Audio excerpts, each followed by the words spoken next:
Okay, guys, it's lovely to see you. It's great to have such interest in co-creative TA, and we had a huge waiting list for people waiting for anybody to drop out. So it's great to have you all here. I'm Paul Robinson from the UK, and one of the things I do is I'm vice chair of UCARTA. So I'm here because this is a UCARTA initiative, which we've generated to support our members to know more about co-creative TA in particular, and to achieve one of our recent objectives, which is to engage far more with the international community in TA. So it's really nice that this is the first one, and we are still working in the background to get everything up and running to make sure everything works as we progress this programme. First thing to remind you is that having booked on and registered for this, you're also registered for the second introductory session, which is a week next Friday, on the 3rd of December at 7 o'clock the same time. And you will get a new link for that. Yeah.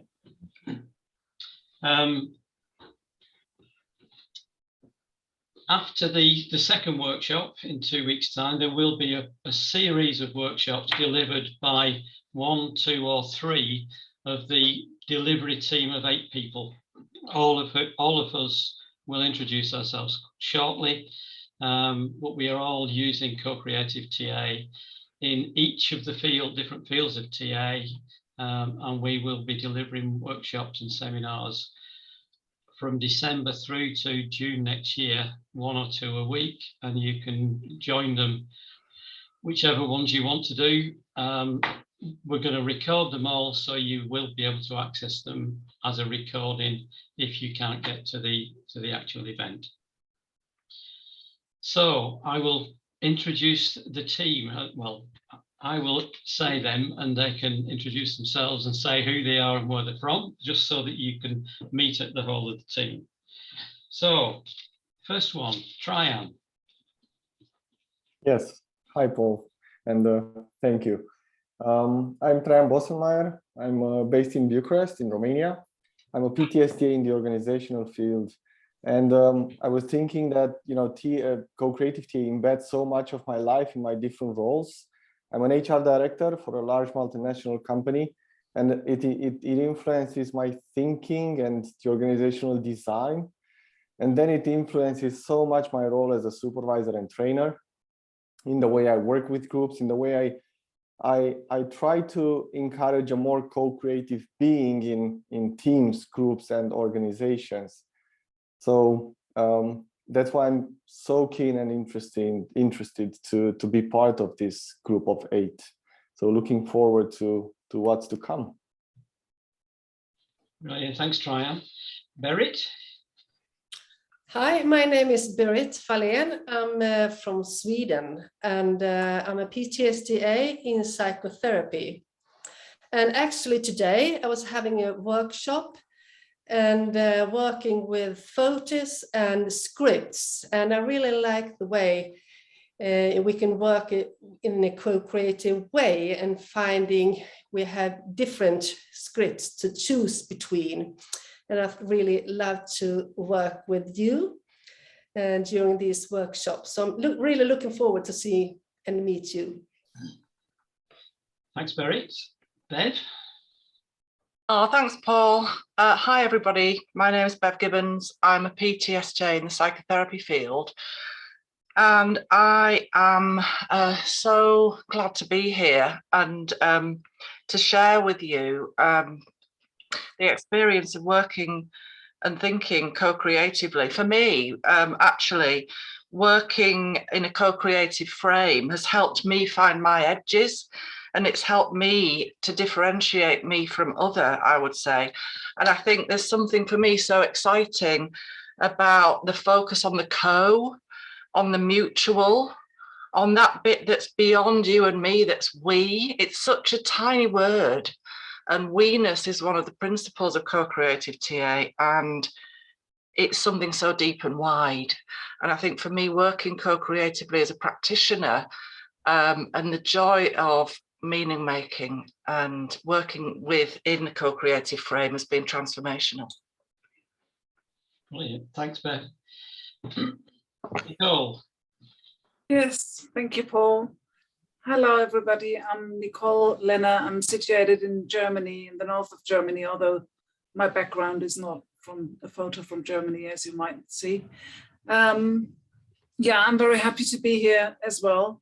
And I am a PTSDA in the field of counseling, and I'm applying or working with in a co-creative way and with co-creative TA in my work as a business consultant and with teams and in coaching, as well as with my training group, TA training group, where I train TA counselors.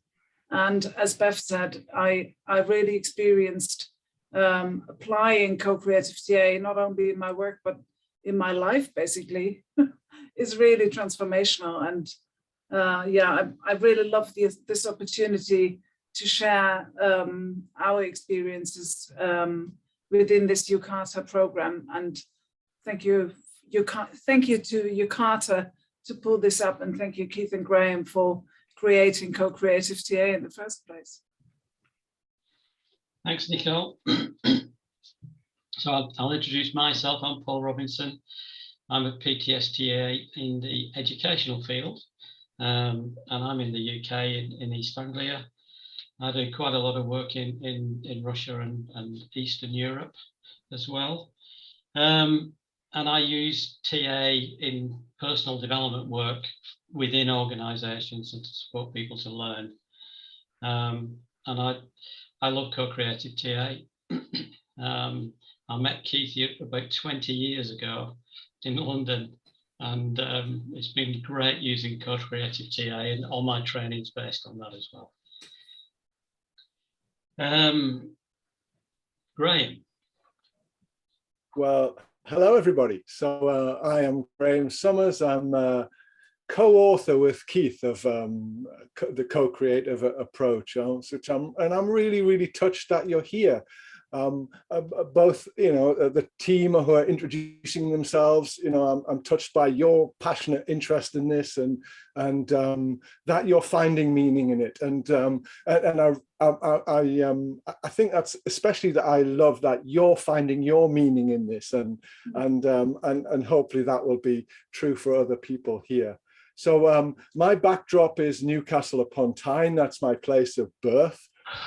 You'll hear that in my accent. If you're familiar with the Geordie accent, you'll hear a twinge of that. It will get stronger if I get excited, so beware.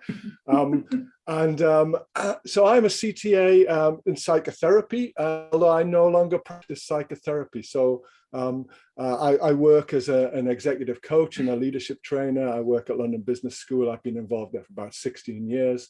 So that's the area in which I'm predominantly bringing the co-creative frame to, and I'll be happy to speak about that in different ways as we work together. Yeah, I'm delighted to be here. I'm looking forward to what we create together as we interact. So that's enough for me. Thank you. Thanks, Graeme. James? Yes. Hi, everyone. My mind's sort of in two places at the moment because I've just got back from examining and set, and I'm feeling exhausted. But anyway, I'm really pleased to be here, and I'm really pleased I got back in time and I did catch my plane, which is good. I really love co-creative TA. I've sort of used co-creative TA probably a lot of my therapeutic working life. But principally in a much more direct way since about 2015, where, co-creativity affects all aspects of my work. I have clients, I have supervisees, I work with supervisees going for their CTA exam, and I see co-creativity, the principles of co-creativity, really infecting all areas of my work, and also as a way of living as well.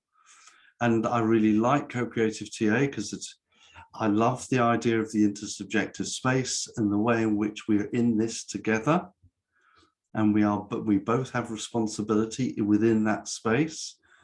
And other aspects that I like about it is it will address power more overtly, and it is more radical as well, because it isn't about a therapist being the one who knows, it's about both being in this process together. So I like that very much. And the other aspect I really like of it is the philosophy of it. It really guides how I work and how I use it in my work. So I think that's enough. Yeah. Okay. Thanks, James. Over to Keith. Oh, kia ora koutou. Greetings to all. Yeah, first of all, I'll just say a few words in te reo Māori. There's ko Helvelin te monga, ko don te awa, ko waka oranga te waka. Ke te whenua o kawero, te kawero amaki taku kaianga inaine. So I'm originally from the UK, from up north, from Sheffield. I'm now living in beautiful Aotearoa, and I've just told you that my mountain is Helvellyn, my river is the Don, and my waka is the waka of health of a particular organisation that I'm associated with here in Aotearoa, New Zealand. And I've also acknowledged the iwi on whose lands my house rests, which I guess is both a political and philosophical expression of we psychology, and something that's important to me. I'd also like to acknowledge my colleagues from New Zealand. I think I can see three in the room. So ngā mihi kia koutou, ngā mihi mō koutou awhi. Thank you for your being here and for your support. Yeah, first of all, I'd like to thank Paul and the group for bringing this together. I feel very quite emotional and quite humbled by the fact that, you know, people are getting up in the morning, and, you know, I think Yara, you know, 3 o'clock in the morning, it's a huge stroke for us, for Graeme and I. Thank you. And indeed the whole event, you know, to be putting this on. So thank you. Paul, thank you to the group, thank you to you, Carter, and thanks, Graeme, for your friendship. And that will emerge, I think, in our presentation, because we always sort of manage to riff off each other. But you know, co-creative TA is a genuinely co-created piece of theory and practice. You know, neither of us would have done it on our own, and so I think that's part of the creative energy that you get in co-creative TA comes exactly from those sort of dialogues and the riffing and the banter and so on. The only thing I'm slightly concerned about is we both get excited. We tend to our language gets a little bit richer, and I gather we're being recorded for posterity, so we might just hold back a bit on that. And no Great to swearing, be here. no swearing. No swearing. We got told off. Do you remember that workshop? We got told off. Yeah. Swearing, being too enthusiastic. But anyway, it's great to be here, and yeah, I'm really looking forward to it. I just had a fantasy that we might just go to spend the whole 2 hours going around the room, or the rooms, because it would be lovely to hear from you all. But I know that's not quite what we're doing. But we do have 2 sessions, so we'll get into some dialogue, hopefully in both. Thanks, Keith. As Keith just mentioned there, I will remind you that the sessions are being recorded. All of the sessions in the whole programme are going to be recorded and will be accessible generally worldwide afterwards through the UCARTA website. So be aware that they will be being recorded. If you don't want to be recognised or within those recordings, then switch your camera off and change your name or whatever. Yeah. But we do think it's such a co-creative TA is so brilliant. We just want to enable people to access it and spread it around a bit. So hence why we're recording it, because we had a huge waiting list of people to get onto this introductory seminar. So there are a lot of people waiting to watch the recording. So no more ado. We believe, we were told about 20 minutes ago, half an hour ago by Graeme, that Keith and Graeme have got a plan for tonight.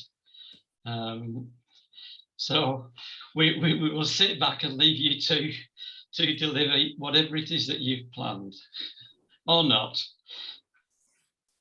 Are you ready? Yes, thumbs up, give us a wave, move your head, anything, just get a bit of action. Lovely. What we know is that, you know, this virtual thing, you know, helps sometimes you just be a little bit more animated. It just helps the interaction, helps the sense of engagement. So yeah, brilliant, Bev, that's fantastic. Lovely. Okay, so what I'm going to do now is I'm going to share a screen with you, and we're going to use that as you know, as a starting point for sharing some ideas with you, give you an outline of what we're going to do.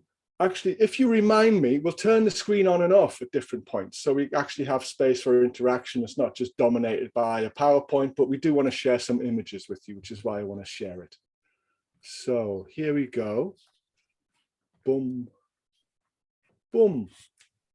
Ta-da. So we've decided, Keith and I were playing with this idea. We thought, oh, well, let's make this just a whirlwind introduction to some of the core ideas of TA from a co-creative perspective. So that's the structure that we have. And let me just take you through that overview. So welcome from Graeme and Keith. So I'm going to take you through this outline. In terms of what we're going to do here is we want to give you a taste for these co-creative ideas. So we're going to look at each one in turn. We're going to go through transactions, ego states, scripts and games, all from a co-creative TA perspective. But probably a bit of a light touch. In essence, we're really going to say, what in essence is a co-creative version of this idea? And why is that important to us? What do we like about that? So that'll be a bit of dialogue between myself and Keith. But of course, you know, the dialogue is open. So we'll also be making space within each of these 4 sections. If you want to pitch in with a question or a comment or an observation, or if you want to feed something into the chat, I think Paul's going to be watching the chat for us. He might feed back some ideas come from that. So hopefully we'll have some as we go through this together here. And then we'll hopefully have a little bit of space at the end for maybe some more general musings, reflections, questions from, you know, and have that dialogue between us. I think what I'd also like to say now is next time we spent roughly 2 weeks time, it's, I think it's a week on, we're having then, which will be much more, perhaps a reflection on some of the principles, the philosophy behind it, a different kind of dialogue. I think we've built it as an evening with Graeme and Keith. So but we wanted to just go through this whirlwind tour to put a marker down for some of these different ideas, share what they are, why we think they're useful, and hear some of your ideas too. That's how I see the outline. Keith, anything you want to add or change or in response to this? Is that okay with you? Yeah, it's beautiful, Graeme. And I was, as you were talking, I was looking at the cover of the book and thinking there's a bit of a story to that. And I don't want to go too much into the story because I think that could be part of the philosophy and so on. But suffice it to say that that picture was taken by you at Stanage Edge outside Sheffield, where I used to live, and you and I used to walk. And a lot of our development of co-creative TA has been through walking and talking in different landscapes, beach at Arnside, where you used to live, outside Sheffield, Derbyshire, and so on. And I was just reminding myself of the, feeling fondly of those walks, and actually the importance of landscape and the importance of where we're from. You know, you with the backdrop and my, greetings to the land or acknowledgement of the land, and something that I'd like, I was just catching that sort of importance of, where we're from, and the importance also of local knowledge, which I think is also sort of emerges from context and our relationships. So that was what I wanted to offer, that as maybe as a little pointer to things we might talk about next time. But it was and it might be something that weave into these four bits of theory. Yeah, exactly. Something about context, time, space, landscape that feels relevant. Yeah, well, I think when we start talking about transactions, we're straight into it, aren't we? Yeah. Brilliant. So anything else you want to say at this point, Keith? Nope. Before should we move in to the first look at transactions? Okay. Yeah. So I think what I'll do is share some pictures with you. Maybe then turn the PowerPoint off, so we're more interacting face to face with each other. How about that as an idea? Let me just take you through this, and so we're going to kick off with transactions. But so I was thinking about the Bev's comments earlier on in our session. Bev, you said something like, "Oh yes, it was the introduction of the word we, that got you." Sometimes when I think about theory development, or when I think about what Keith and I have been doing, it's a bit like we've maybe been adding shifts of emphasis, emphasizing something a bit different. So this is what I think we've done in relation to transactions. I think we've taken something like the adult transaction, and we're playing with it in terms of the we-ness, the co-created, present-centered psychological field. And that the way I might think about this is these are our ongoing healthy interactions and the psychological fields we create when we're actually mutually validating, encouraging, supporting each other. This, of course, is where it can go wrong, and we might get stuck into parent-child transactions that we have as the red ego states. We'll talk about ego states in a little while. Think about the psychological fields we might think of as past-centered psychological fields, where different unconscious levels we get caught in these patterns, and then we might be hurting each other and perhaps reinforcing psychological fields that are more about some past injury than about some present possibility. And then move a step forward and think about as coexisting. Actually, the potential for health and the potential for reenacting trauma is there all there concurrently. It's there all the time, and ideally, we want to be in real where we're looking to feed health and we're looking to contain or heal the trauma. But this is our way of concepting what this might use the standard ego state model, transactional model, but putting the twist, as Bev suggested, adding the we-ness to the frame, not just the stimulus response, but there's a we-ness. I think that's as much as I'd like to share. Anything, Keith, that you want to add to the pictures, to the story in terms about what a co-creative view of transactions looks like? Yeah, I think great diagrams, by the way, Graeme. You're the technical whiz in the team. So I really thank you, my friend. Appreciate your creativity and your flattery will get you everywhere. Visual creativity, yeah. I was interested. You're saying it's like we've sort of tweaked things. What was the word you used? It wasn't tweak. It was sort of, but it was a bit subtle. And I shift of emphasis. Shift of emphasis. I also think that we have critiqued TA. I think co-creative TA is based on some quite serious critiques of TA. And again, we can talk more about where that comes from perhaps next time. But back in the day when you and I trained, if we said the word we, it was automatically analyzed as a symbiosis or as a symbiotic invitation.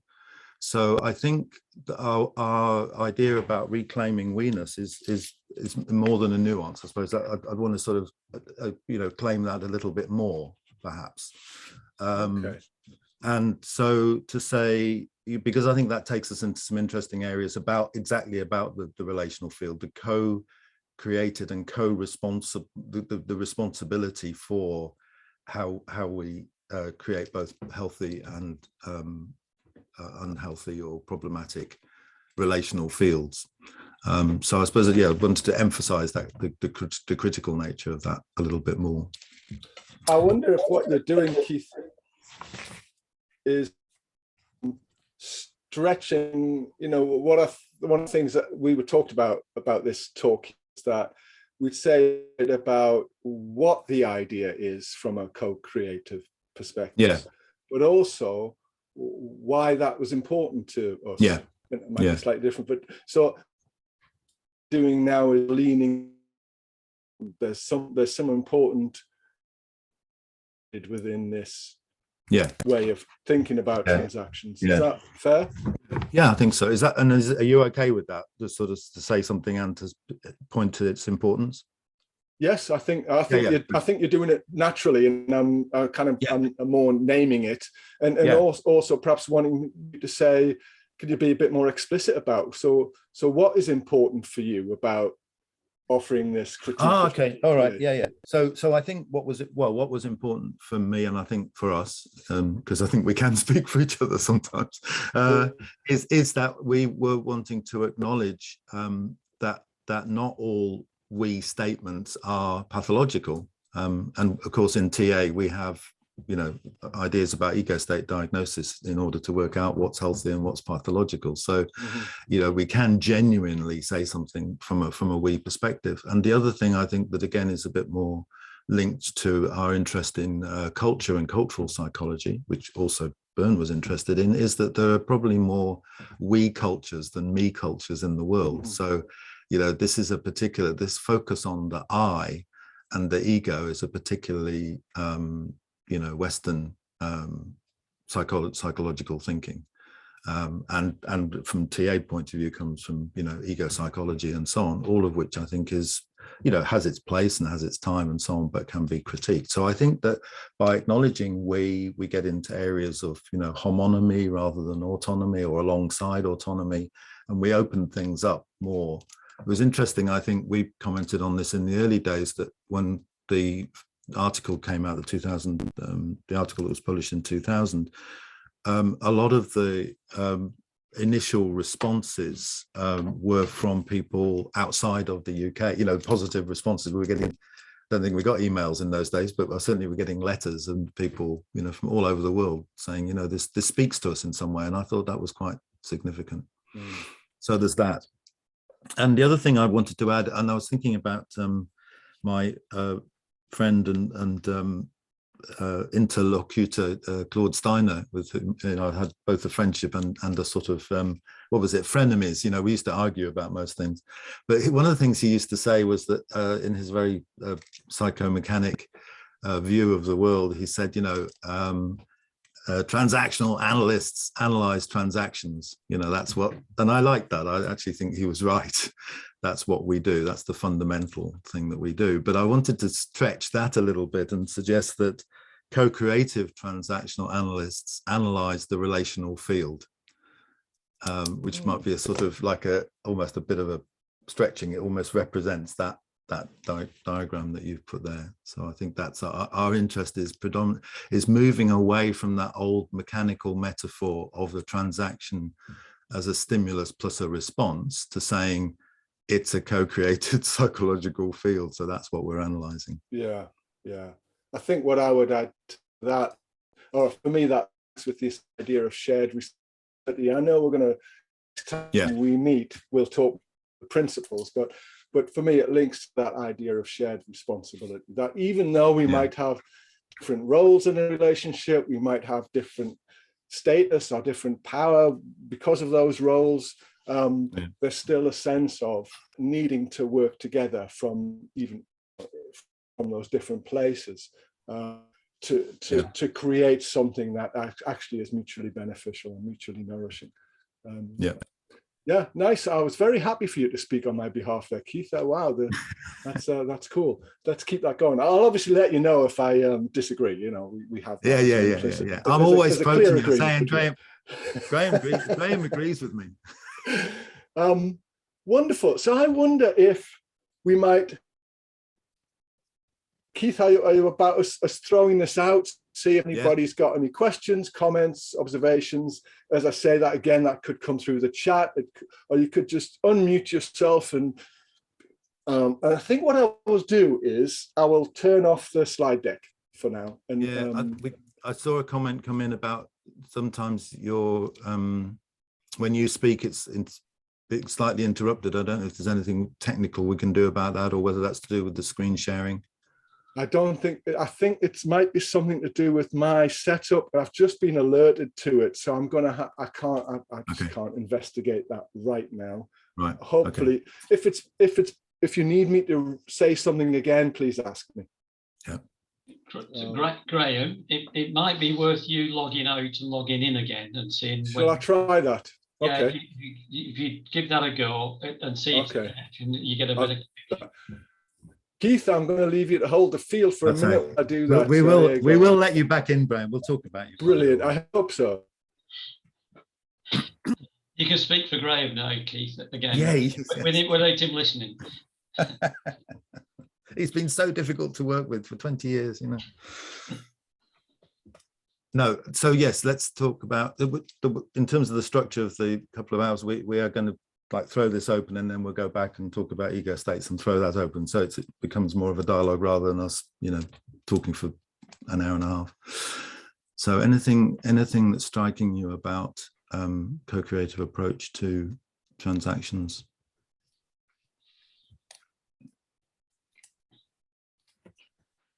I had a thought, Keith, which was, I was really glad when you mentioned the idea about the updating of the we-ness, that it's a very big change in TA, that it's seen as not symbiotic.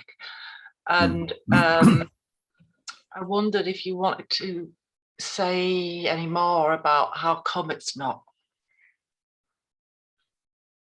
How come it's not, as in how it is how it's, you know, different, because this has been something that people have talked to me a lot about, and it can be expanded. You know, I wonder if you want, I mean, I know what I think about it, but I wondered if you wanted to say any more about how that's different to symbiosis. Okay, well, you've given me a lovely opportunity to ask you what you, as you have declared, that you have some thoughts about it, Bev, and I know you do. So I'd really. I do. I mean, I think it's you know, it's just it's fairly sort of, you know, it's just kind of fairly fundamental, but that it's chosen. It's a chosen relationship. It's something that I do from an adult place, from an integrating adult place. It's in awareness, and I find it incredibly frustrating when I talk about I talk about we-ness in training, we-ness as a PTSTA, and that is, you know, criticised. And I'm here to say, you know, I stand on my own 2 feet, and I choose to be using resources and being in something with other people. I wonder if, as I'm listening to you, it also sounds like it's perhaps also a statement of identity, like you're identifying with or alongside, as opposed to as an individual, and you know, so there's some sort of freedom there about, or choice there about how you choose to identify yourself as separate from, part of, alongside. All really important relational statements.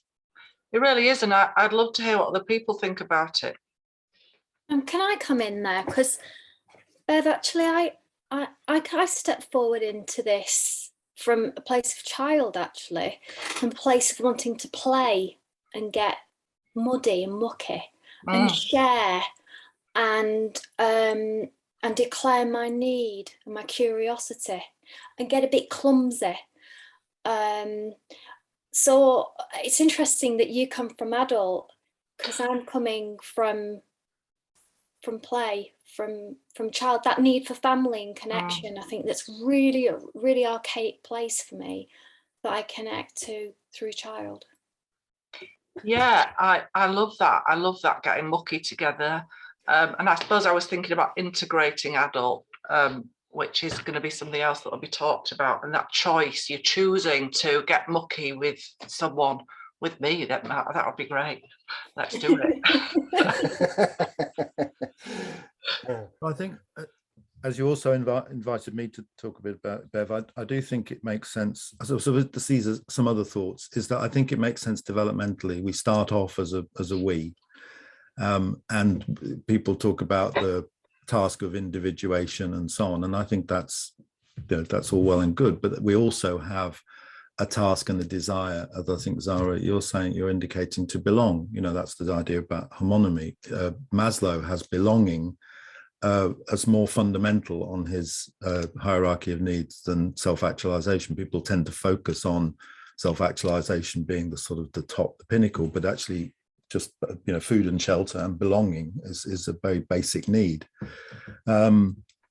I think it makes sense culturally, as I've indicated. I think it makes sense ecologically. We need, you know, unless we have more of a sense of we-ness, we're not going to exist as a species.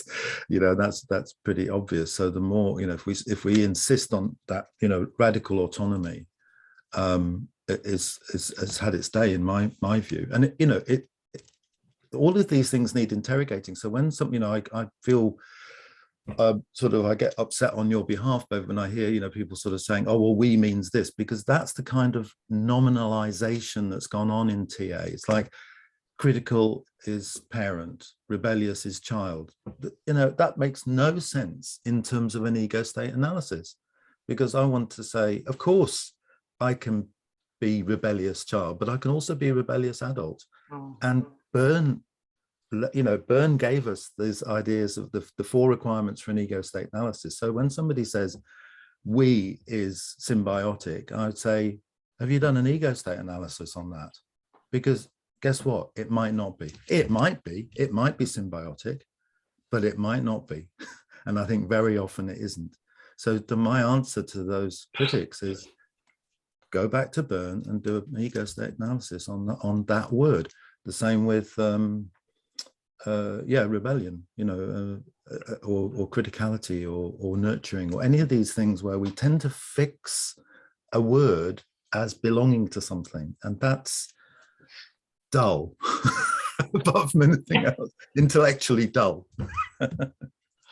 It's just not to me, it's not satisfactory, and it's certainly not constructivist. This is where we're coming from, of which more anon. God, that got me going. Good, excellent. Any other questions, comments, anything, perhaps anything come through the chat? Paul, you want to make reference to?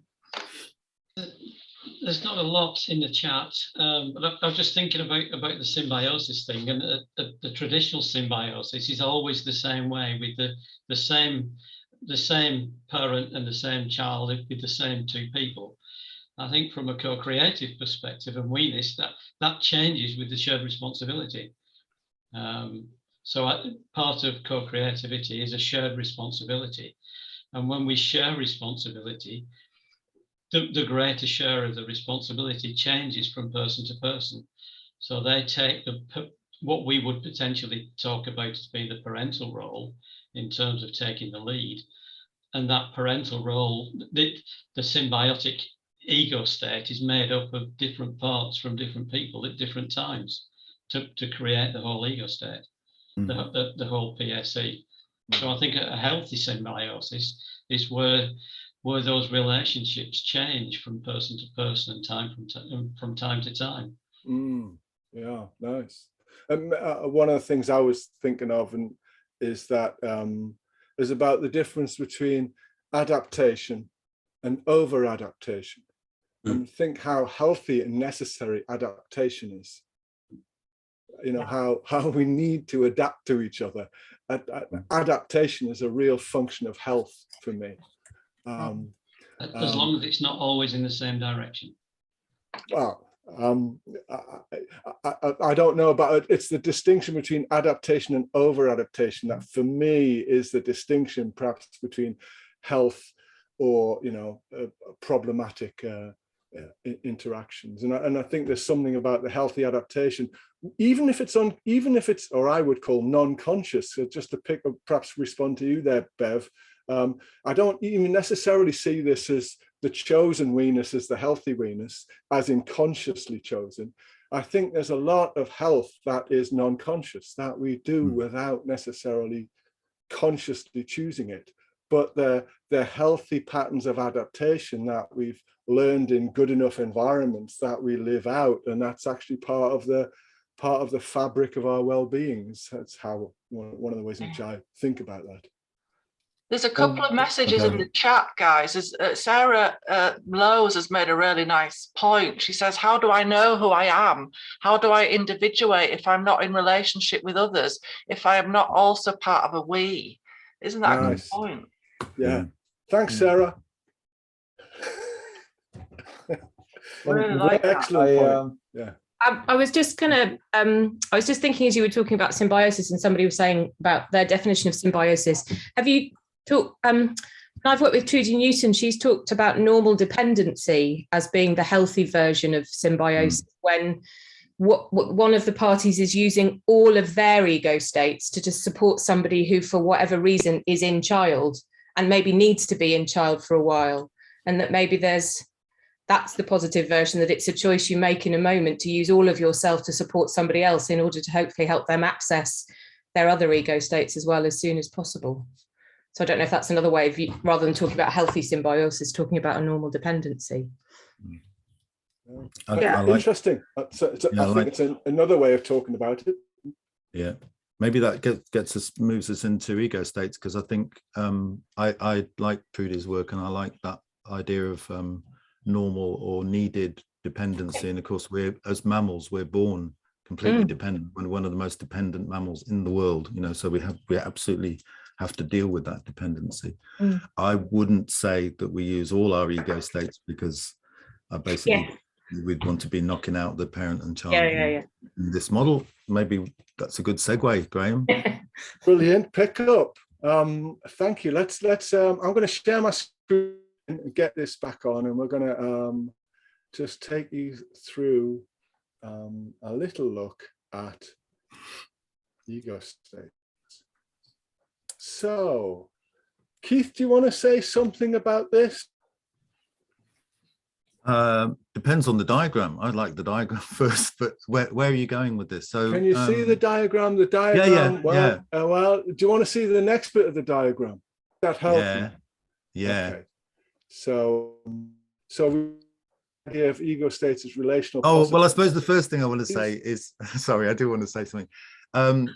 Ego states are metaphors. You know, I think we got this thing in TA about, you know, ego state is something sort of sacrosanct. It's one way of thinking about personality. It's a brilliant way of thinking about personality, but it is only one way. And it did come out of ego psychology and all that American post-war individualism. So I think it's perfectly legitimate to play with ideas, and as we have done. And where I should do the other sort of fact checker, as it were, is that we didn't invent this idea about the integrated or even integrating adults. It is in Byrne. These, you know, Byrne, as brilliant as he was, you know, set up two different ways of thinking about ego states in structural terms. And so this is one way of thinking, or one way is that we have the complete set of ego states and so on. And another way is that the sort of the metaphor for health is the integrating adult, which other people like Muriel James, you know, developed. So we're not being completely off the grid here. We're being quite Byrnean, just to let people know, because I think sometimes people say that's not what Byrne said. Claude Steiner, for instance, said that's not what Byrne said, and so I went back and found where he said this stuff, which you've just echoed in your lovely point about adaptation. You know, he defined the adult as characterized by an autonomous set of feelings, attitudes, and behavior patterns which are adapted to the current reality. That's all. That's, in a sense, that's all we're saying, but we're saying it big.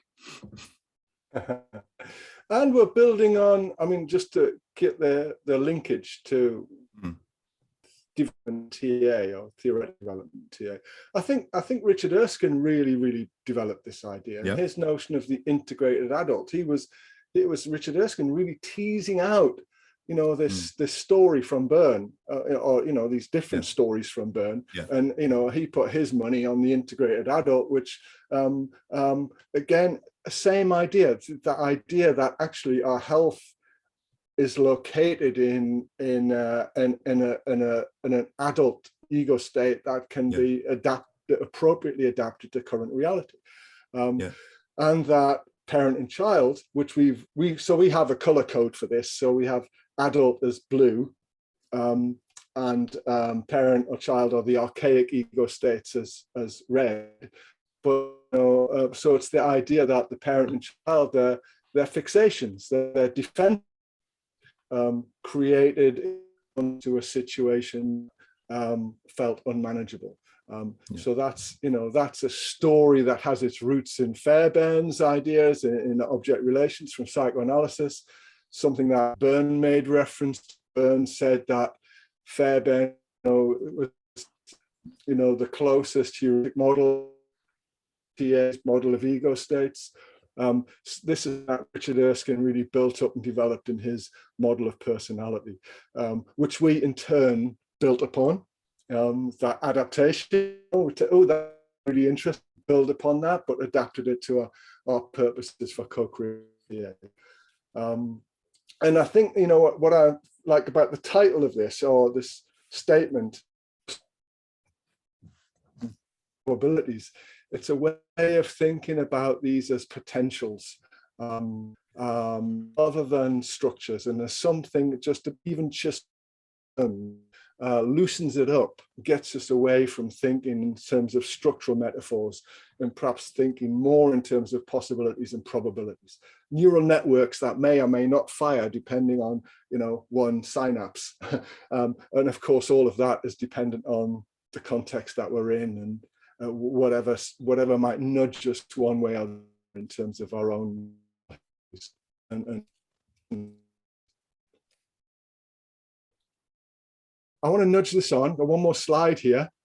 So within our frame here, this is how we might think development or growth. It would look a bit like this. Let's do it again. Okay, we'll go back and do it again. We'll shrink it first, and then we'll do it again, and you know, get on board with it. So here we go. And it was actually integrating adult plastic thing. Oh yeah, Bev. Bev showed the integrating adult. Look at that. Very nice. Yeah, not everybody might be able to see that because of the split screens on Zoom and all of this, but Bev's got this wonderful. But what is? I'll show it.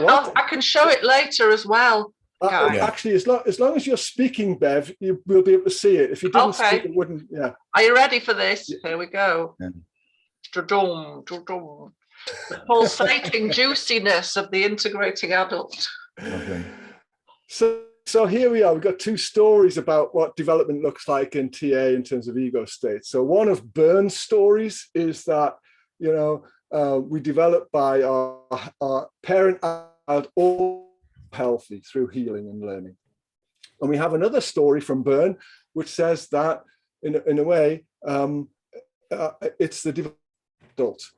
That is what healthy development is. Erskine said, and we should be shrinking our parent and child, not healing them, fixing them. We should be shrinking them. And we really took that jumping point for talking about and yes. So that means we need to be expanded. Here we have, you know, our. It's not the truth. It's just something. It's a way that makes sense to us.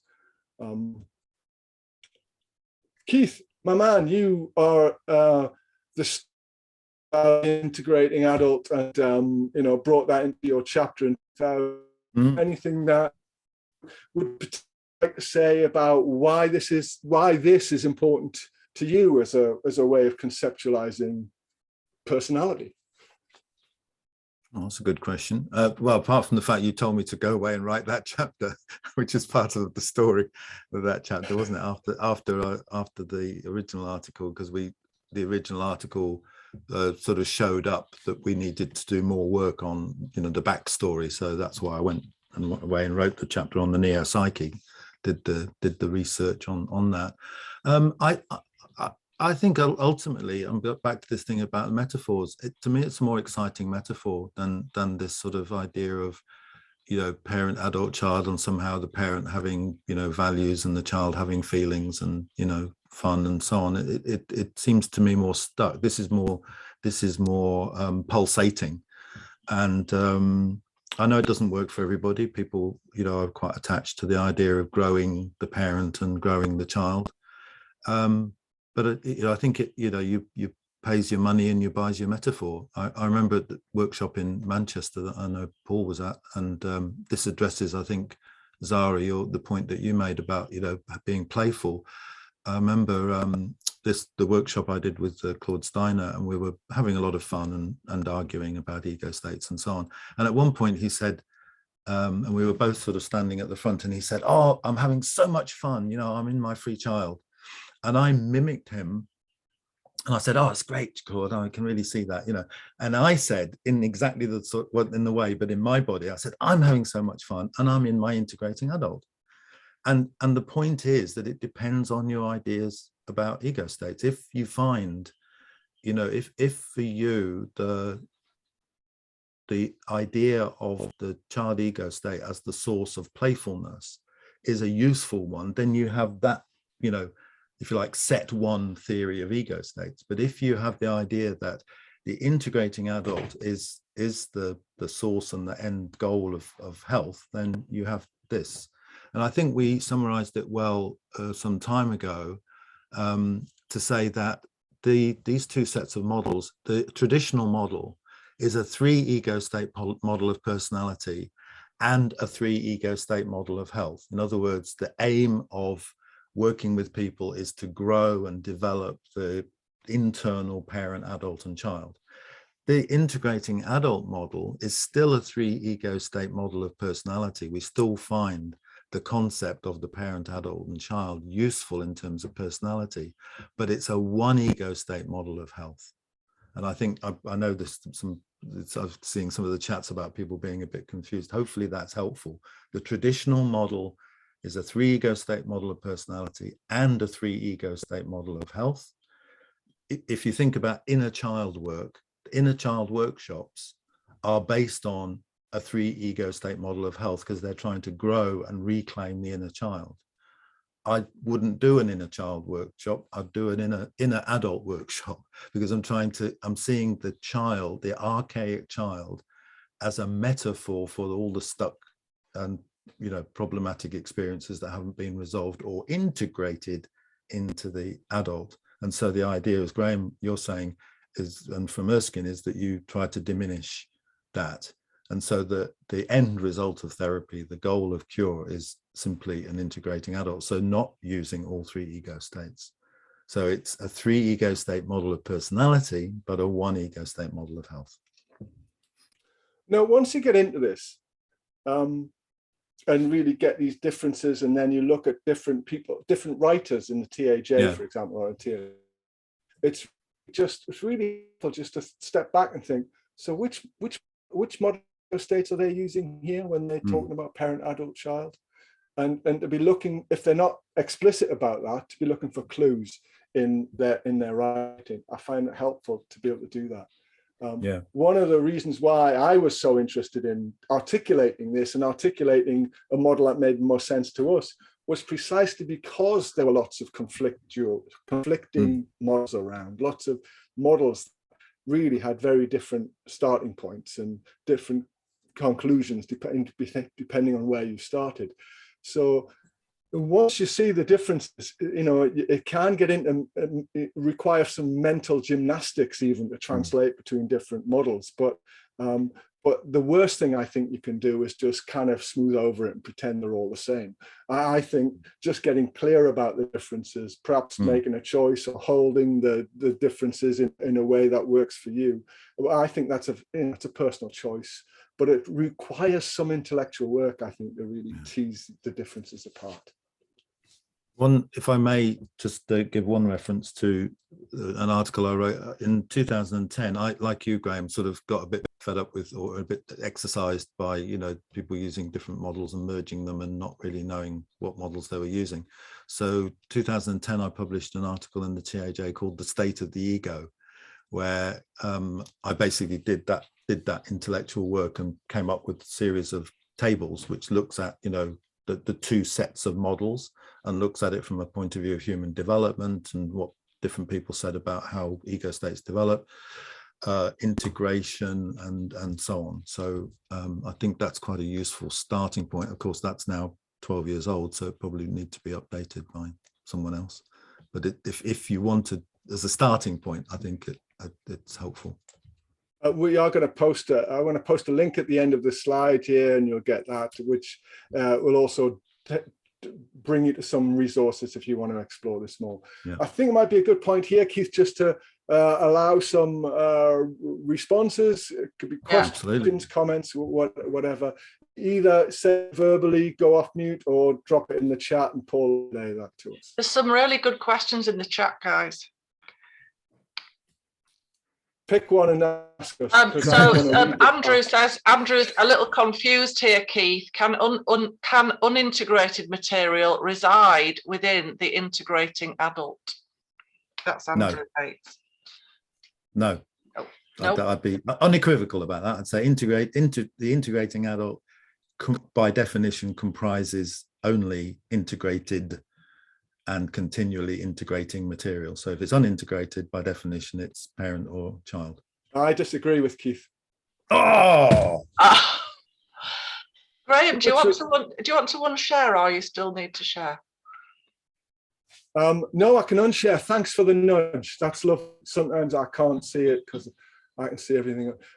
Yes, I have a different point, a disagreement with Keith about this, which I wrote in my article on dynamic ego states. So I would make a case for the disintegrating adult alongside the integrating adult. In other words, I think sometimes a function of health is we need to deconstruct what we've constructed, and actually we need to sometimes tolerate chaos, confusion, partial sensory inputs. We don't know what they mean, so we don't know how to integrate them.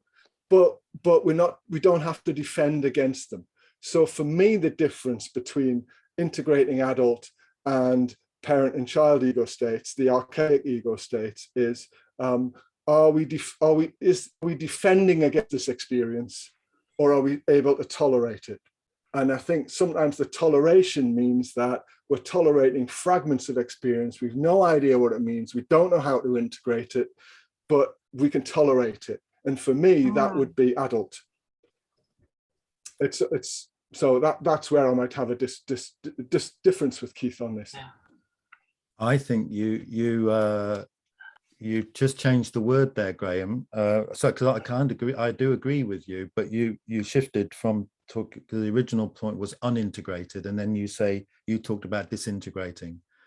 So I think the way I'd square that off is that unintegrated material is archaic child or introjected parent. But I agree with you that there is a level of, if we're really backing ourselves as constructivists, we're saying that, the integrating adult will also cope with disintegration, uncertainty, chaos, and so on. So I agree with you because you're using a different word. You're using disintegrating. Nicely squared off, Keith. Not unintegrated. Yeah. Cool. Good. Let's keep the dialogue going. What else do you think? Andrew, I think Andrew Bates was trying to say something. Were you, Andrew? I remember us having this discussion years ago, and I think my contention is, excuse me, my question. I think integrating an introject or a fixation is a process. So during the course of therapy, the integration process is partial. Excuse me, my apologies. What about partially integrated introjects and fixations? Nice question. They still reside outside. By the way, Graeme, I've always agreed with you. Brilliant. Now, that's naughty, Andrew. If we were live, I would insist on you buying me a beer for that comment. But to take the serious You're point, welcome. I think again the thing is partially, yes, it's all process, and again we go back to these are metaphors. But I think if something is in integrating, then it's in the integrating adult, and if it's only partially or that part that is not being integrated, metaphorically speaking, sits in the parent or child. And of course it can go both ways. Sometimes we have this experience to say, oh, I think I've resolved that issue, and then I get there's some trauma or some event like a pandemic, and you sort of suddenly realize that maybe that thing that you thought was integrated is a bit less integrated than it was, or you go back into an old script. So the movement is both ways. So it's not just this ever expanding adult, it's sometimes it sort of contracts. I certainly felt more, I felt more anxious as a result of emigrating. I got in touch with a sort of an anxious part of me that hadn't really existed before, and I sort of was partly a bit worried about that, and then then embraced it and thought, oh well, that's quite good, it gives me a bit of an edge. I didn't think I was an anxious person before uprooting and so on. So there's all of that. So I think I pay attention to what aspect in response to what you're saying, Andy, what aspect has been processed and what aspect hasn't. Right. I'd build on what you're saying, Keith, because I think you're talking about this model, and it is only a model, it's only a metaphor, but we're talking about it more as a dynamic process, rather than it's in adult or it's not in adult. Actually, it's a dynamic process, and that's going to change in moments, different contexts.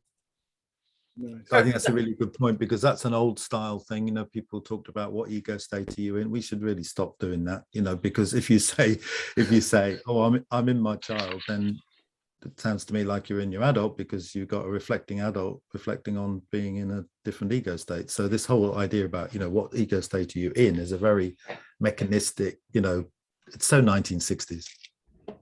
There is a little sorry guys, I'm looking at the chat again just to kind of bring people in, and there's another question that a couple of people have sort of talked about on the chat. So it starts with Ronan Stillman, and then someone else has sort of responded as well. So I don't know if Ronan wants to say that. Okay, hi Bev, thanks for inviting me. I guess I'm wondering about how do you see a difference between your concept of the fixated parent and child ego states? Do you see that as different, and if so, how, from the relational approach? Thanks, Ronan. Nice to see you. Thank you for your question. If you mean by the relational approach and Charlotte's approach, is that what you refer to? Yes, Haggard and the Seals, yes. Yeah.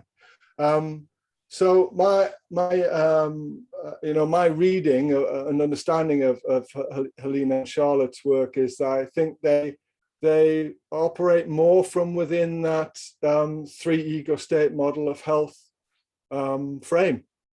So we would have different ways of conceptualizing pathology and health, because they're actually, it's a lovely example of 2 different approaches, perhaps 2 different approaches to intersubjectivity, but we've gone different directions in terms of the models of ego states that we use. And they're quite incompatible models, I think. You have to translate between one and the other if you want to do that. So I think it's markedly different in that sense. Okay. Yeah. So for instance, their idea of the concept of the self that essentially resides within the child and the developing child, whereas our concept of, if we have a concept of the self, which we may also discuss, it will be more in the integrating adult. Yeah. Just a note on terms, I would also suggest that co-creative TA is a relational approach. I think it's unfortunate that whereas Helena and Charlotte talked about theirs being a relational approach, it's somehow become the relational approach, and again it's a slight sort of bugbear of mine because they never claimed it to be the relational approach. But when people talk about relational TA, I would like them to clarify, saying, do you mean relational brackets psychodynamic TA, or do you mean relational brackets co-creative TA? Because co-creative clearly is a relational TA. Yeah.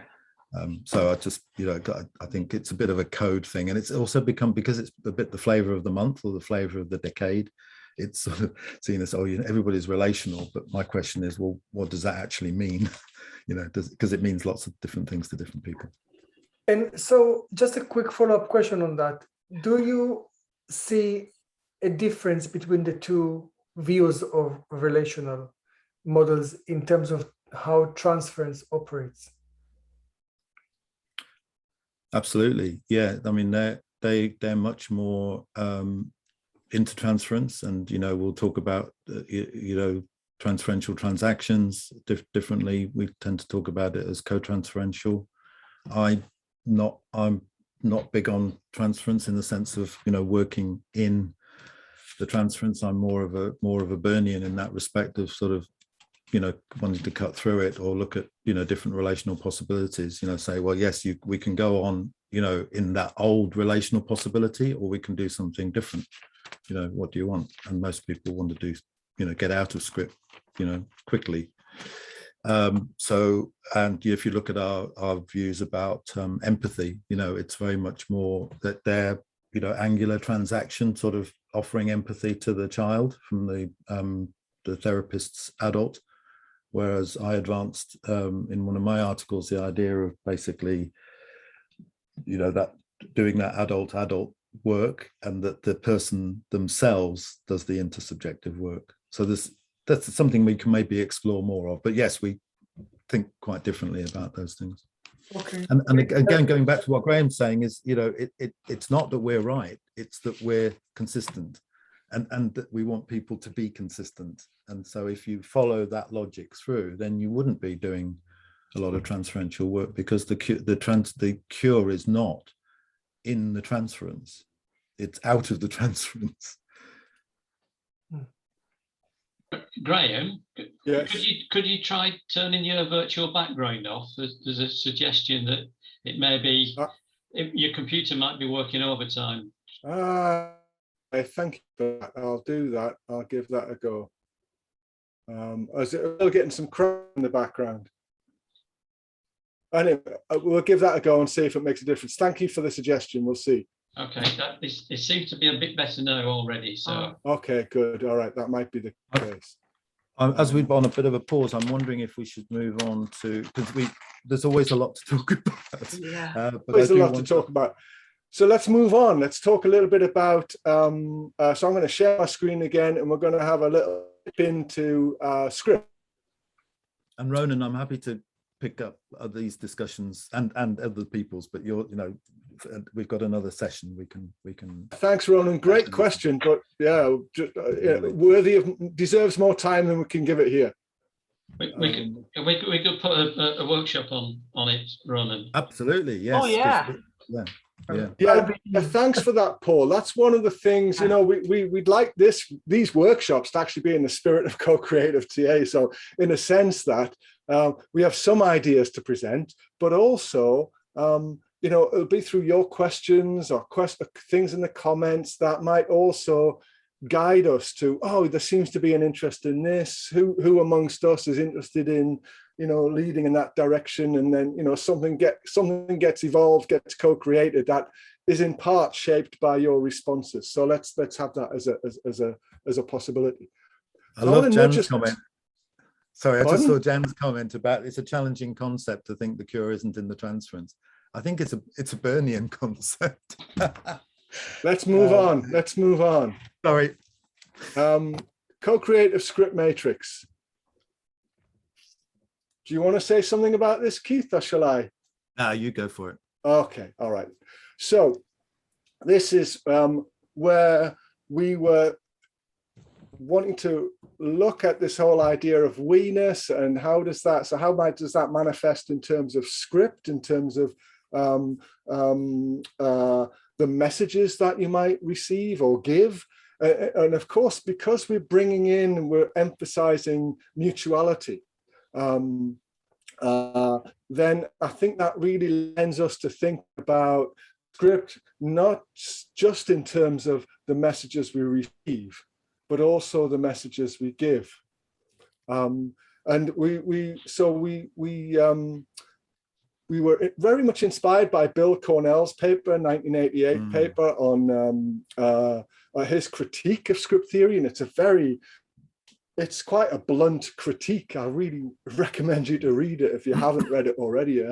But one of the things that his critique is essentially, we somehow create this picture of this child as a sort of the powerless one, being, at the receiving end of these different messages from different parent figures, typically cast within within a normative frame of mother, father, child.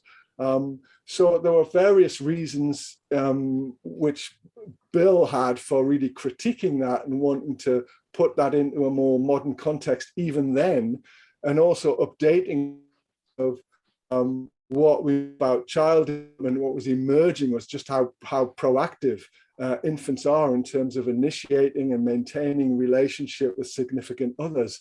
And so what Bill did was he brought into the script matrix the idea of the mutual arrows, the arrows going both ways. So he did that for the adult and the transaction. We also added it for parents. But I think the gist of it is that we thought of this more and more as a way in which we might think about identity, and a way in which we might think about use it as a framework for thinking about the ongoing ways in which we influence and are influenced by other people in our lives. And so we wanted to create a script matrix which might not just speak to our early history, but also speak to our contemporary relationships, and have a way of thinking about that, which is why we copied Bill Cornell in terms of making these horizontal. And so it was a way in which we were stretching the traditional idea of the script matrix to be more in line with how we were thinking about mutuality, we-ness, the subjectivity. Keith, did you want to add anything to that little summary? No, that was a great summary. I mean, I think we're going to get onto the script helix, aren't we? But we are. I think when we then, in our spirit of deconstructing things, we then looked at, so we still got mother, father, and the child, or the patient, or the client, or the subject, as it were. And then we thought, well, why not shift that, because of what we know about family dynamics and changing family constellations and so on, into male, female. So instead of just having mum and dad, traditionally you might have, you have male influences and female influences. And since this is sort of sharing how our thinking going, so okay, so that's good. But then if we're seeing that as a significant polarity, gender as a specific polarity, that's okay, but it's only one polarity, it's only one dynamic. And so then we got into the idea of suggesting, have we got another bit to the co-creative? It doesn't pulse, does it? It goes into yay. So we have these other dimensions or other polarities or dynamics, which we originally, we said maybe a racial one or an ethnic one. So we had, the context of Britain, black, white, and here we might have Māori, Pākehā, which is a word for non-Māori, or we might have gay, straight, or basically whatever dynamics influence a person's identity. And that, again, it was one of those things where I think we put it together quite quickly in the original article, but it's something that's been picked up by other people, almost like a sort of sense of, oh, wow, some people don't like this, of course, it's too complicated or messy or whatever, but, and I know one colleague doesn't like the moving circles for the integrating adult, thinking it's messy, but I personally like this a lot, and I appreciate the feedback that we've had, that this speaks particularly to different cultural experiences, and is, again, another way of telling a story about identity. One of the influences, in this is I really love the work of Valerie Batts and some of her ways of talking about being targets or non-targets of oppression, and how, depending on what social construct, whichever whatever you're identifying with or not in terms of your own being, that you'll either be perhaps a target or non-target of oppression in terms of different dynamics, different social political dynamics, and I think that's in terms of how a recent experience meeting Lennox Thomas at a conference, black psychoanalyst, really interesting guy. But in my, I remember having an exchange with him, that, so here's a black man, I'm a white man, there's perhaps some implicit power dynamic within that in terms of oppressive constructs, but he had such an upper class, refined English accent, and I have my working class Northern accent. Boom, there's a class dynamic there as well. So isn't that interesting? You've got these different dynamics intersecting.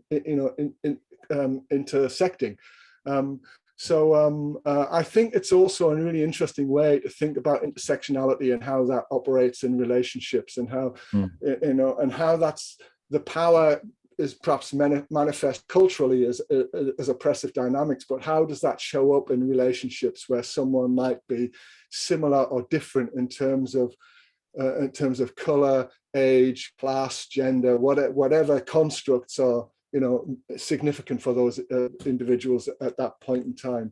So for me, what I like about it is it feels like it's a stretch, not just in terms of into thinking about TA, not just in terms of my own personal, challenges and dynamics, but also takes us into that intersectional field and perhaps gives us a way of mapping that and thinking about how that might be manifesting and what we might need to account for. Okay. Any further thoughts on this, Keith, before we open it up to questions or comments? No, let's open it up. Open it up. I'm going to open up my blind as well. Let the light in. You can unshare, Graeme, if you want. Thank you for the nudge. That's lovely. Have I not all, is that unshared already? Someone taken it off for me? Yeah. Brilliant, thank you. Magic of Zoom. So again, if anyone wants to pitch in, by the way, I are both really all half-baked ideas and half-baked thoughts. You don't have to verbally articulate or ask you the most intelligent question, because what's more important is the dialogue. A question's just come in, Graeme, from Alina Mospina. Maybe. Do you want me to read it, Alina, or do you want to say it yourself? Yeah, thank you. I'd like to ask you about psychotic or suicidal clients. Is cooperative approach relevant for these clients, or maybe you can show some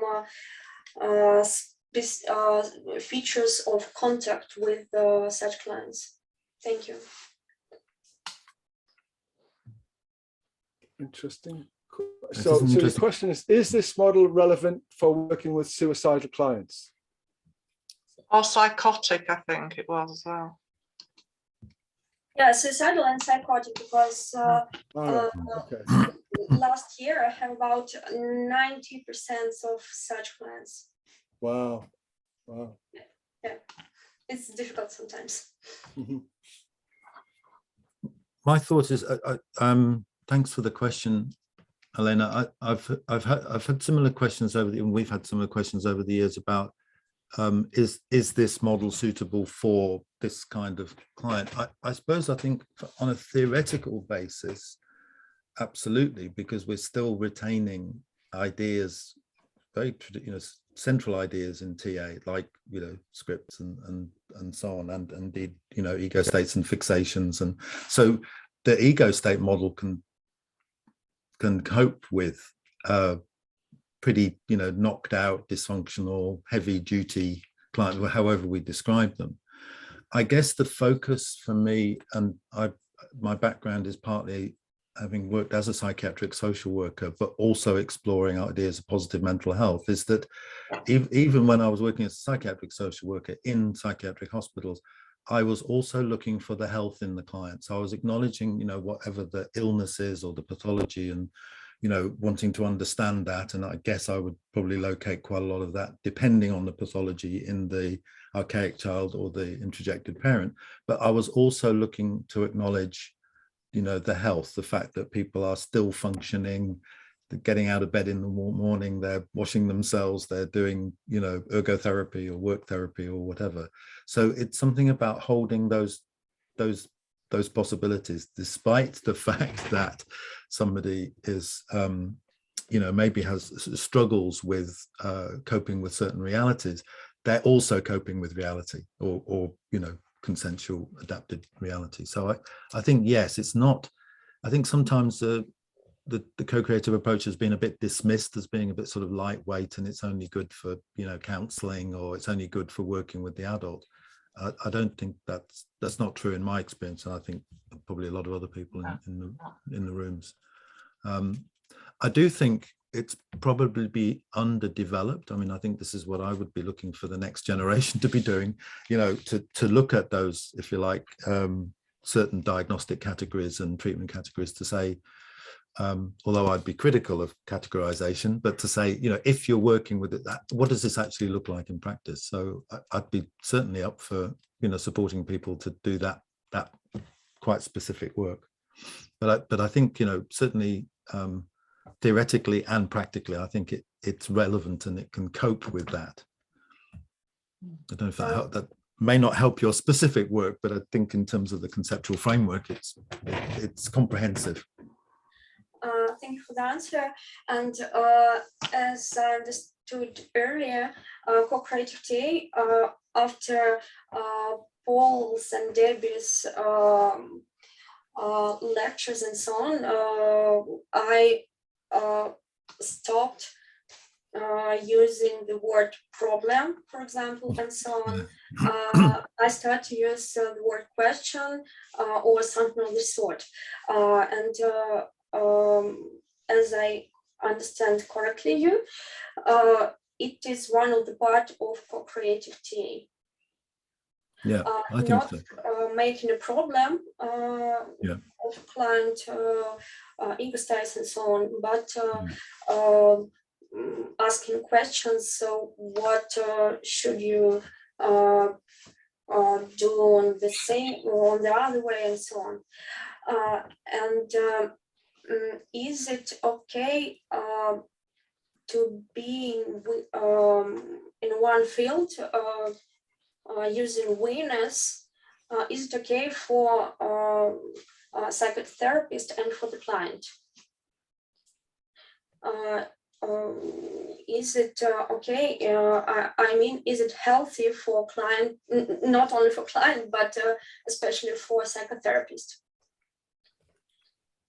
I think the specific answer would be it depends. It depends on the specific example of that, of you know, of the client and your work with them. But I think generally yes, because I think a lot of people who are diagnosed and particularly end up in psychiatric hospitals, you know, I'd be looking at that, thinking about James's point earlier about the radical nature of co-creative TA and perhaps the link with radical psychiatry. You know, that I would be critical of some of how the diagnoses are seen, you know, like people hearing voices, you know, that's also co-constructed. You know, it's seen as a madness, whereas in some cultures or some idea, you know, it's seen as, you know, communicating with the ancestors.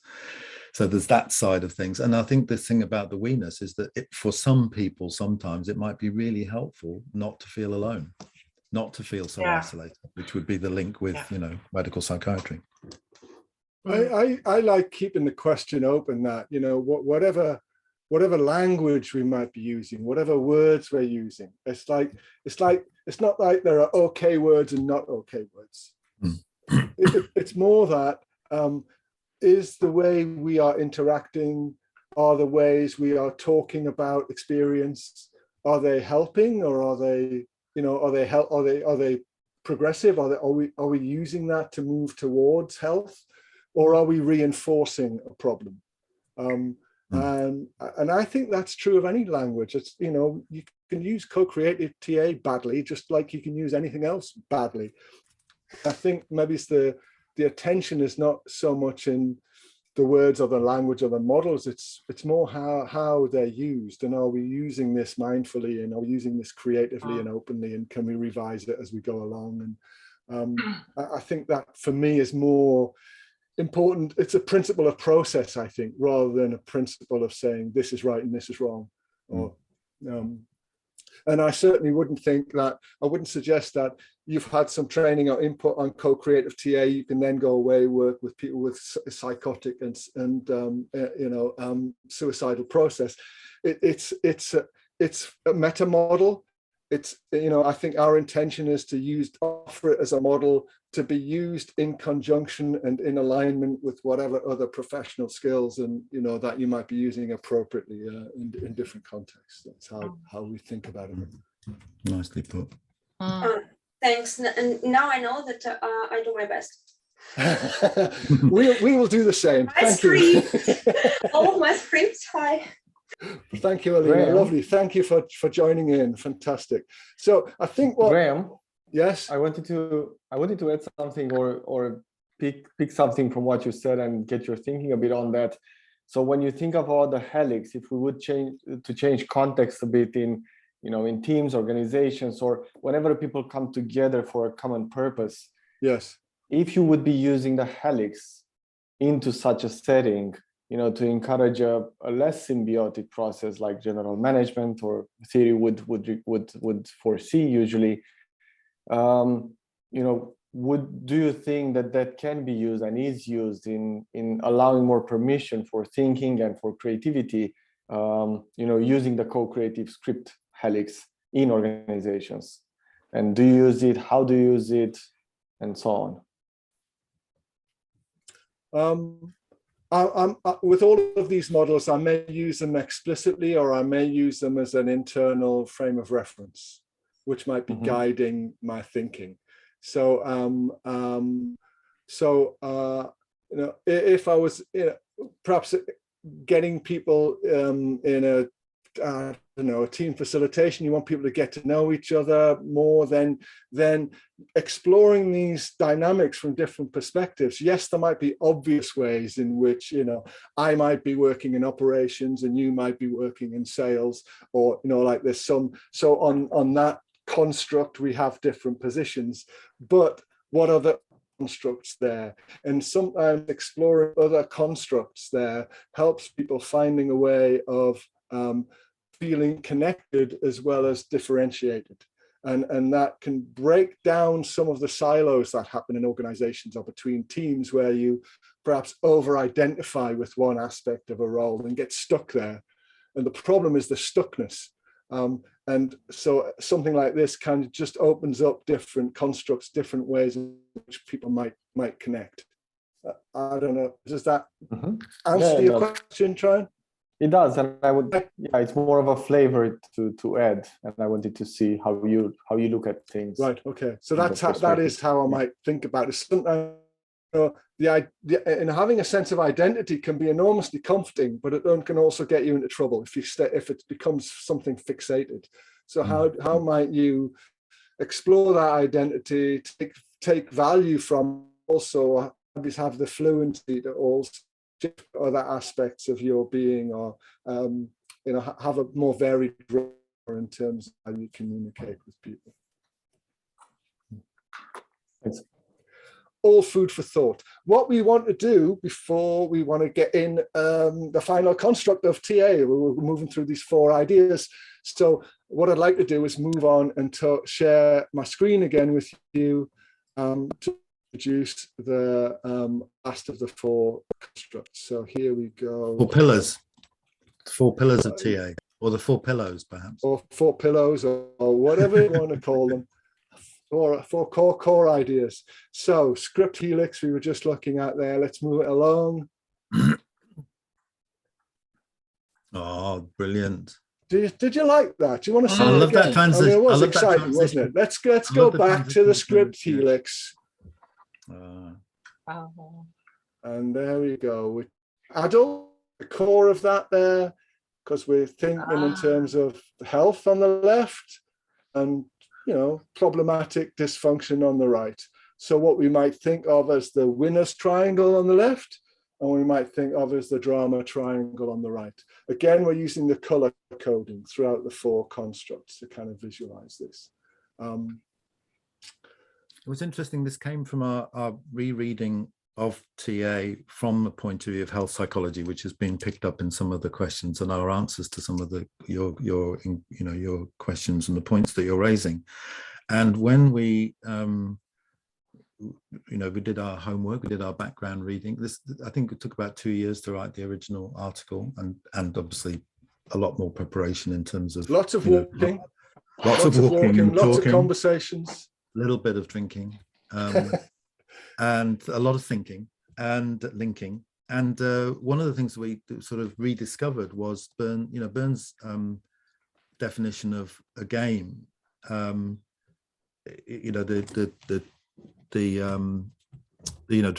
traditional one about the of course it's gone now. The thing about towards a well-defined, no, that's the contract. Games, basically, his definition of a game, which I've lost for the moment, help me out, Graeme, is a neutral. I think it is.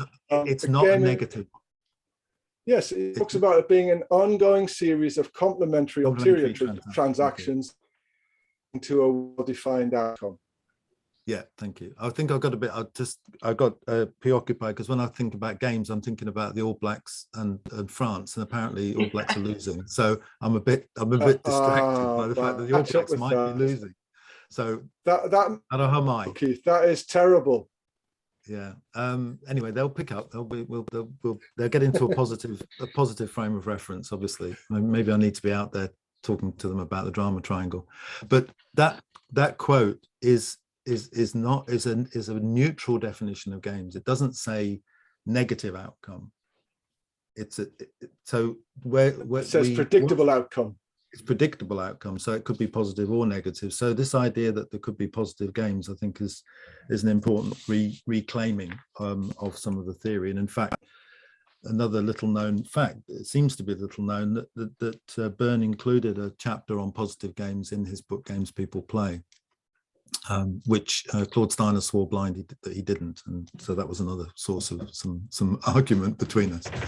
So I think this aspect of our theory is reclaiming that idea that there can be positive and not so positive games, or positive and negative if you like, but that it's fundamentally about co-regulation. We play games in order to regulate ourselves.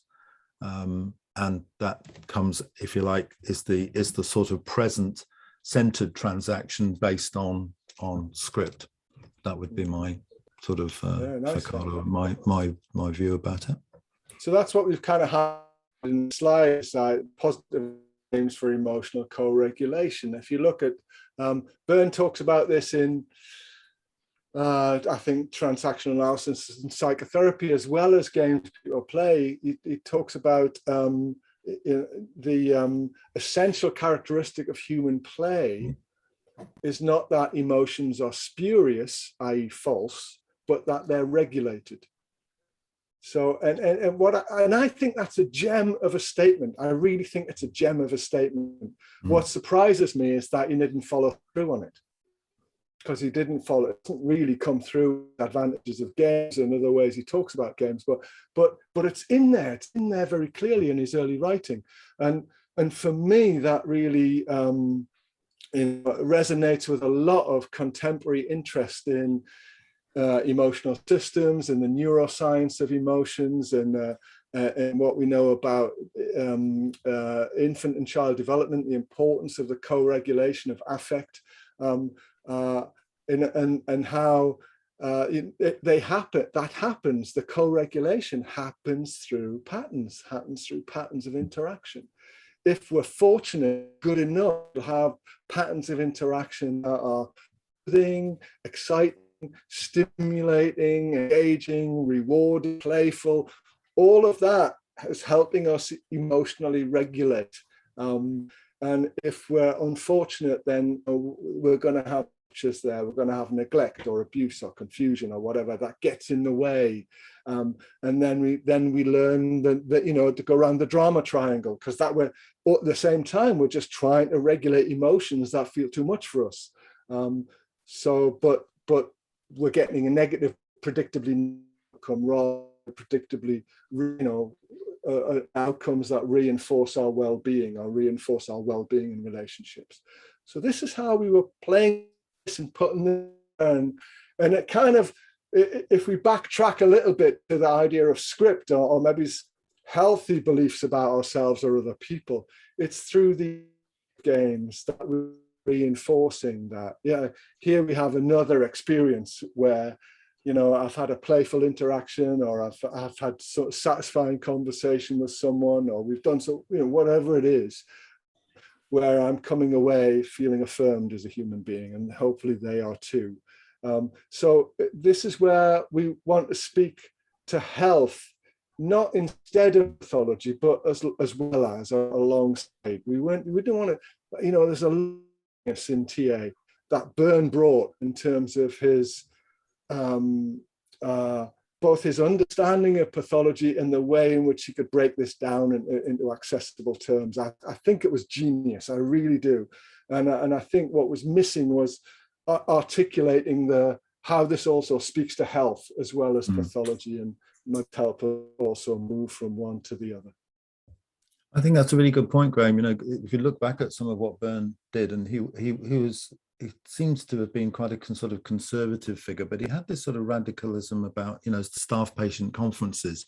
And I think implicit in that is a view of the patient's health. This was in the psychiatric setting, where he said, let's reverse the, you know, the thing about the, you know, having the power of the doctor behind the screen, and have, you know, the doctors sitting outside the circle of the patients and the group therapy, and then reversing it. And so you'd have the staff sitting in the middle with the patients outside, and the staff, the instruction was, you know, you talk honestly about the patients in front of them. Anything that is that you can't say in front of the patient isn't worth saying. And that, I think, there's an implicit idea about health and respect and so on, which I think is there, but not, as you say, not so much explicit in his writing. That's another job for somebody to do: go through Byrne's writing and find the health. Let's Keith, are you ready to hear from people? Maybe absolutely, questions. Okay. Or anything coming through on the chat. Again, we welcome half-baked thoughts and ideas, as you know, but share anything in relation to this idea of psychological. want to challenge your construct about something being half baked, because to me that's just a soft biscuit. Soft biscuits are good, you know, because biscuits means quite twice cooked. So presumably half baked is just a sort of ordinary biscuit. A rusk.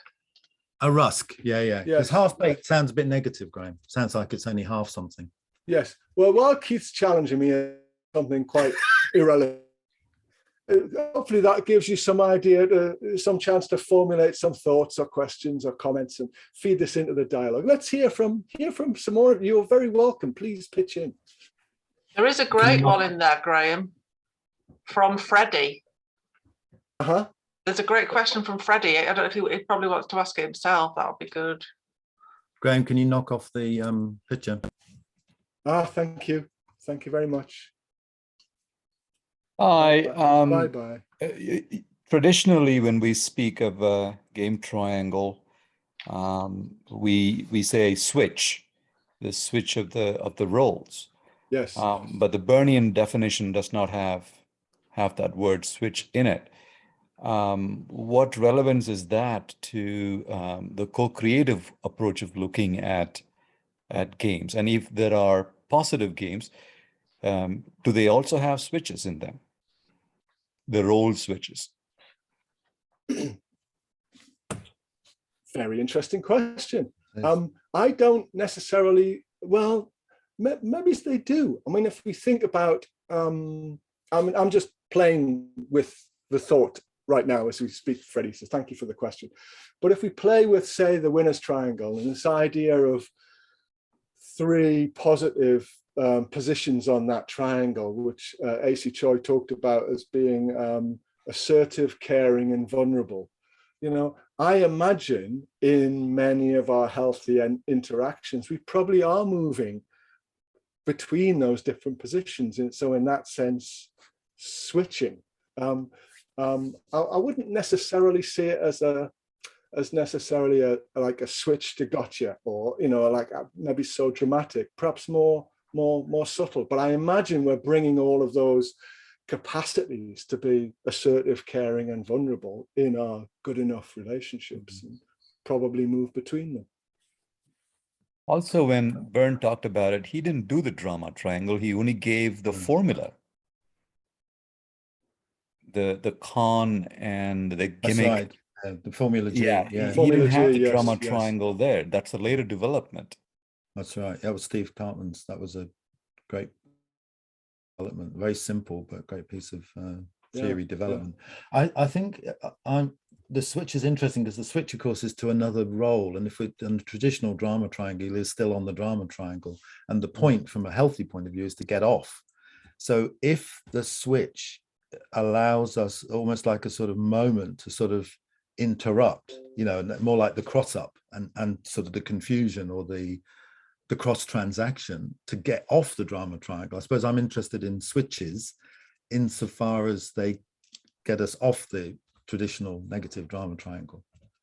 But the word switch is, as you say, is often just used about changing the role on the drama triangle. The point of the drama triangle is to get off it or not to get into it in the first place.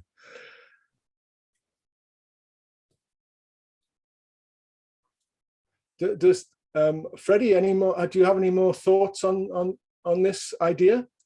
It's just that I'm trying to process what I'm learning today with what I had already learned and how to square the circle, so to speak. How to make sense of it, the new ideas that are coming my way. So it's not quite gelled in my head yet. Or in this case, it's circling the triangle. Man, I've got a suggestion here, which might be also like, don't try it all at once.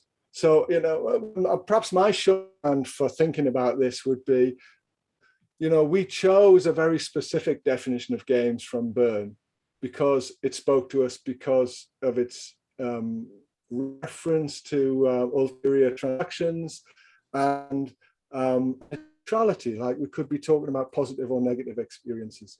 Whereas I think other aspects, other ways in which Byrne talked about games were much more specifically about the problematic patterns. So Formula G is much more specifically, I think, about the problematic patterns. What you're posing is a really interesting question, is could we think about Formula G also in terms of the positive gains? I think that's a really, really interesting question. But like you, I'm probably going to have to think about it and come back to it later. So thank you. Really, really interesting question. Lovely. Yeah, we normally think of games as being negative, and we're used to playing and being an experience of game as negative.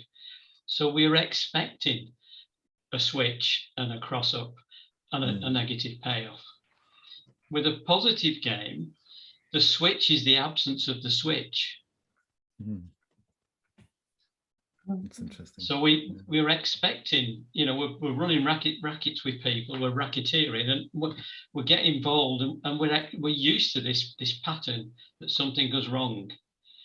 And actually, when it doesn't go wrong, it's a cross up.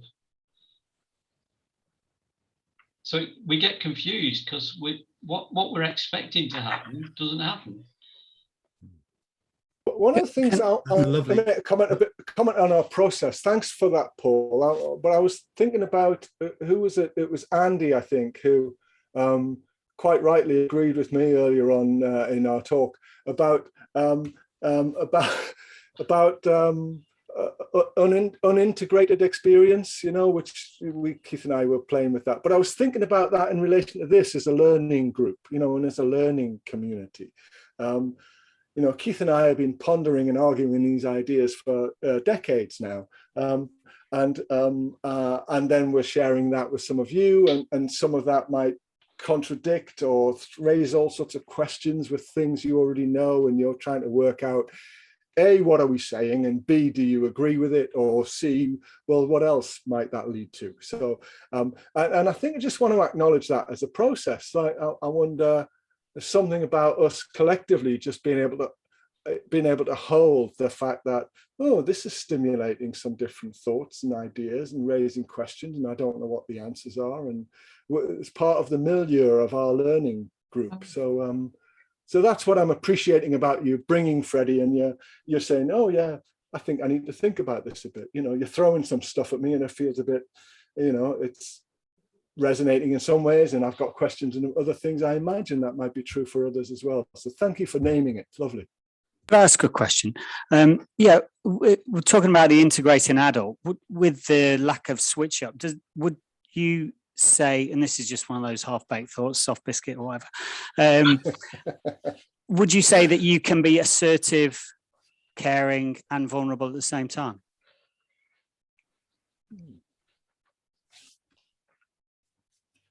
I don't know. What's your sense? Yeah, I think you could. My sense. Yeah.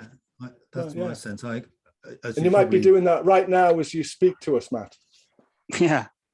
Yeah. For 60 years I have. What was that, Andy? I've done it every day for 60 years. Nice. I guess that's one of the things about integrate. You know, when we have these ideas about roles, they tend to become a bit fixed, don't they? It's like the drama triangle is, you know, victim, persecutor, rescuer, and that's it. And then some people have added some stuff here and there, notably Patricia Clarkson, the bystander role, which I think is also really useful.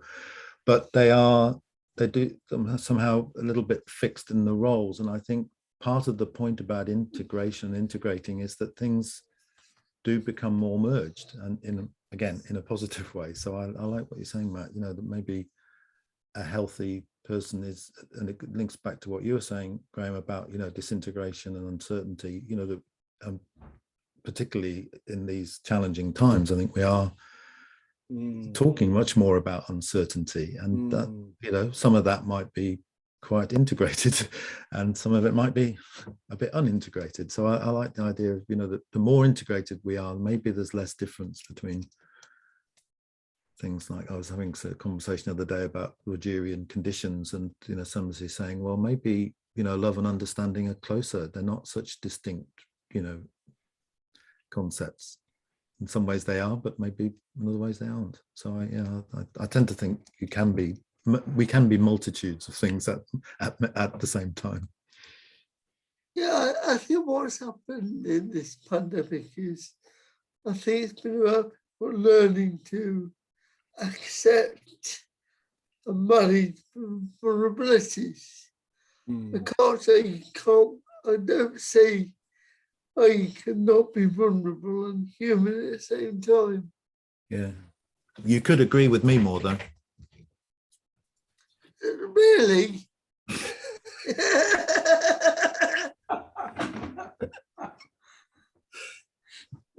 I'm getting conscious of time, Graeme and Keith. And I know you, Graeme, you said you wanted to draw it to an end and maybe put something in about, and you've already started talking about what the next workshops are likely to be. And so I'm just inviting you to be aware of the impending clock.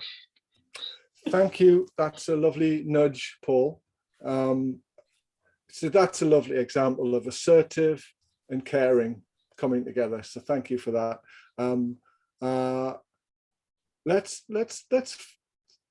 Keith, I wonder, did you want to say, should we say a little bit about what we intend to do next time, although even though we haven't really spoken about that very much yet? Yeah, well, I think I've really enjoyed this time, apart from hearing about the All Blacks, but I'm sure they can switch it around. Partly because of that, the co-creativity between us, you know, it's like we presented, in a sense, fairly briefly, whistle stop, you know, ideas about what we see as, or what generally are seen as the 4 fundamental pillars of TA theory, within which there are lots of sub-theories and so on.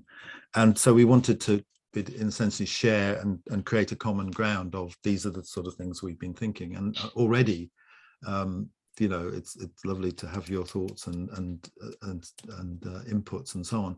I think our vision for next time was to be able to sort of kick off our shoes, as it were, and say, well, we're not going to present so much, even though what we presented today was quite sort of short, but it will be an opportunity to, in a way, pull back and to have perhaps some of the more both philosophical discussions in terms of the principles of co-creative TA, because there's a story about why we got to those principles and how we got to them. We could also be talking about some of the more theoretical antecedents of co-creative TA, which we've been quite explicit about and probably have developed over the years as well, since putting together the book in 2014, and as well as going into specific, you know, questions. So it'll be more free flow. That would be my sense, Graeme, having sort of established the ground. Nice. And we can pick up further on ego state, you know, transactions, ego state, scripts and games, but we also want to give that opportunity to have the wide angle lens as well. Yeah. Nice. No, I like that. And it may be that, you know, so even our dialogue here is already sparking little ideas and connections, questions, insights that you want to bring back. And so with that, ideally is a dialogue that unfolds between us, and it's, you know, brains work in interesting ways, especially when they're bouncing off other brains. So I would like to make some space for that to be an ongoing process in this kind of learning community as we're forming here. It's brilliant. So let's have that. We're going to come back to that in 2 weeks' time. I think on Friday, actually, isn't it, Paul? Yeah, Friday the 3rd. Yeah. In time to be inclusive of those people on the other side of the planet. It'll be Saturday, and some of your New Zealand colleagues here. We've got a few minutes left. So anything you want to say by way of closure, or saying goodbye, or comment on the process, what we've been doing? Again, you can go off mute and share it with us directly. You can write something in the chat. Yeah, I'd like to share. So thanks for the session. And I would also like to ask whether it's possible next time to do something with your internet particularly, because it's interesting to listen to you, but sometimes your sound is not that good. Graeme, yeah, I would appreciate it, because you're saying really interesting things and I lost half of it. Okay, I will look into that. It's something that I'm getting clear feedback about. I've not had it before, so I'm going to have to investigate it. But thank you. I will look into that. Thank you for staying up and awake so amazingly at 5 o'clock in the morning or whatever it is for you. Yeah, I'm going to bed now. So thanks a lot. Good. Yes. Enjoy. Sleep well. Jenny? Any ideas for future workshops in the chat would be great. Yeah, that'd be lovely. Yes, I was thinking, Paul, your comment about games sort of previewed. I know you and Graeme are going to be doing a workshop on positive games. So yeah, that's the third spin-off. The second session is, in a fortnight, but then there's going to be a whole series of workshops on different aspects of co-creative TA, which will be shared, not just Graeme and I, but many other people. So that'd be great. So the sense is that we're going to take it as three sort of groups, as three sections. We're going to look at the basics of co-creative in more depth that Graeme and Keith have shared tonight. And then we're going to do a second chunk where we look at some of the models like co-creative script and the diamond and belonging and all, those things that have come away and been developed. And then we're going to look at how do you apply it in the different fields of practice. So quite an extensive program. And we've got some ideas of the things you might want to look at.